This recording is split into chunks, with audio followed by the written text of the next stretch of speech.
تعالوا معايا في تجربة من أروع التجارب اللي جربتها هنا في دبي. يلا بينا على دبي سفاري بارك. ومعانا صبروش. ايوه. ومعانا نورة. ويلا بينا نبدأ يومنا، وكان معانا تور جايد ايرين. شفنا الاريبيان اوركس، وشفنا كمان النعامة، وشفنا الذئاب، وكل الحيوانات دي موجودة في صحراء الامارات وعمان والسعودية. ويلا بينا على القرية الافريقية، وزي ما انتم شايفين كنت متحمسة جدا. وبدأنا جولتنا مع عيلة الشمبانزي اللي قاعدين مع بعض دول، وشفنا مقاسات ايدينا مع مقاسات ايديهم. انا ايدي قد ايد الشمبانزي. ايوه، ده القرد السعيد. زي ما احنا شايفين كده، هو كده مبسوط لما يكون في اكل، كده خايف. ليه يا صبري كده ليه؟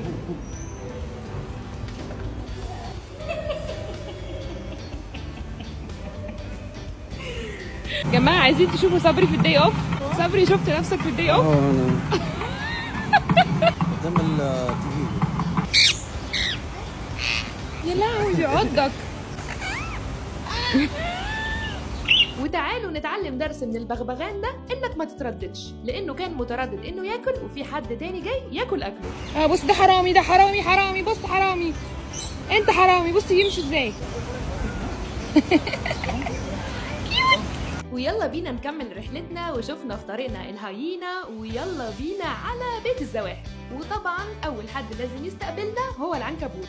وتعالوا نتعرف على معلومة جديدة مع صبروش. عسلامة، مرحبا بكم. اليوم باش نوريكم الكومودو دراجون. الكومودو دراجون كيفاش يصطاد؟ يبزق على الحيوانات ويمشي وراهم بشوية بشوية حتى اللي يموتوا وبعد يكرهوا. بس كده. وتعالوا معايا في معلومة عن تمساح النيل. زي ما انتم شايفين ده تمساح النيل، ما بيتحركش علشان يوفر الطاقة. ممكن يقعد 3 سنين ما ياكلش، فبتلاقوه عامل كده. وهنا كانوا بيقنعوني ان التعبان ده مفتح عينيه، بس انا بصراحة ما كنتش مصدقاهم خالص. ويلا بينا على تجربة تانية حلوة جدا، هنأكل الليمور. يلا بينا يفتحوا لنا الجسر ونعدي ندخل جوه. وزي ما انتم شايفين في الاول انا كنت خايفة جدا، بس بعد كده بقوا صحابي. بصوا صاحبي الجديد.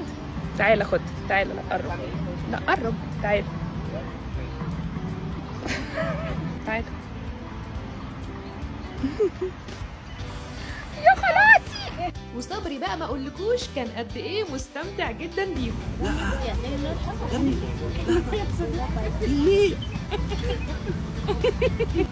هم عايزين البطرون يا ابني. فيه ايديهم عسولة.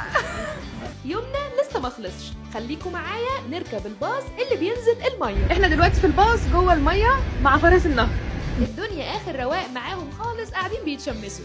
ويلا بينا نشوف الكريم كراون، وكمان نشوف الشمبانزي اللي لسه مولود صغنن ده، ودول بيعملوا لبعض جرومينج زي ما قالوا لنا. معلومة انترستنج لسه عارفاها عن الزيبرا، ان اصلا جلدها لونه اسود، والابيض اللي عليها ده الشعر بتاعها. يعني هي اصلا اسود، والشعر سبحان الله مرسوم بالخطوط البيضة دي.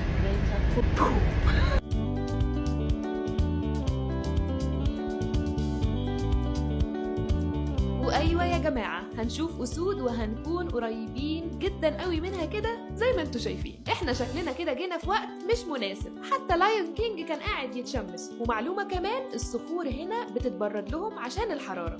وتعالى اقول لكم معلومه تانية بصراحه رعبتني عن الجاموس الاسود ده اسمه بلاك ديث، لان ذاكرته قويه جدا. لو حس بخطر منك وشافك بعد 50 سنه هيفتكرك ويرجع يهاجمك تاني. رحلتنا كده خلصت في دبي سفاري بارك. ما تنسوش تزوروهم واستفيدوا من عروض العيد الوطني، واشوفكم الفيديو الجاي. وطبعا اشتريت ماجنت عشان الذكرى. باي باي.